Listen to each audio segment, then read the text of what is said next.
This young boy taught me selflessness. I have not met, seen, and I even lost hope in finding him. How so? Let me explain. So one morning, I called a priest friend of mine to discuss about an upcoming conference which we were organizing together. In the beginning of our conversation, he mentioned to me that he had a group of young boys and girls from his local church who had come to help out in unpacking and arranging of books that they had received as a donation for the children's library. Amidst our conversation, he would stop and direct the children or give them a few instructions on how the book arrangement was to be done. Now, at one point, he asked them to take a break and follow him to the dining to have their 10 o'clock snacks. So, after about 30 minutes in the dining, he kept having a conversation with them, and then at one point, he was talking to one of them and questioned why he wasn't having his drink.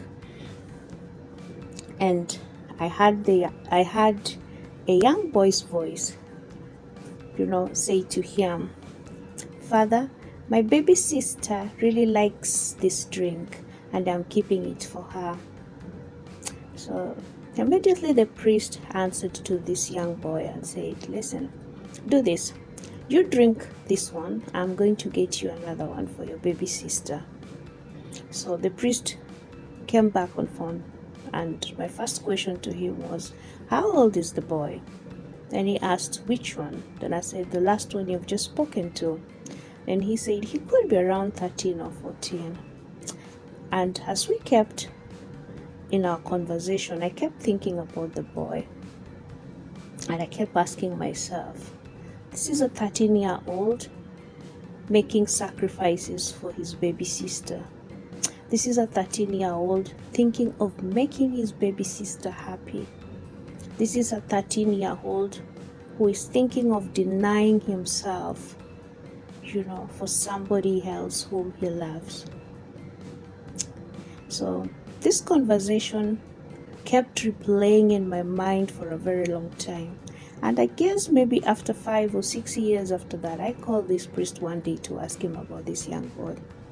He couldn't recall immediately what I was talking about, so I had to jumpstart his mind about the library arrangement day.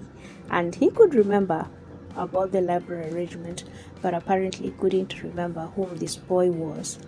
And also he couldn't reach out to find him because he had been missioned to a new country.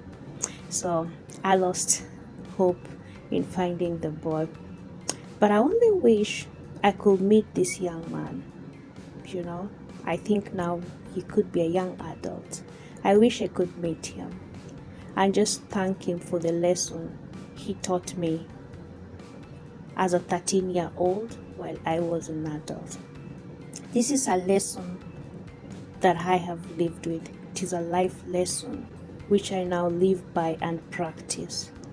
And I realized being selfless costs you nothing, but it's the best feeling ever.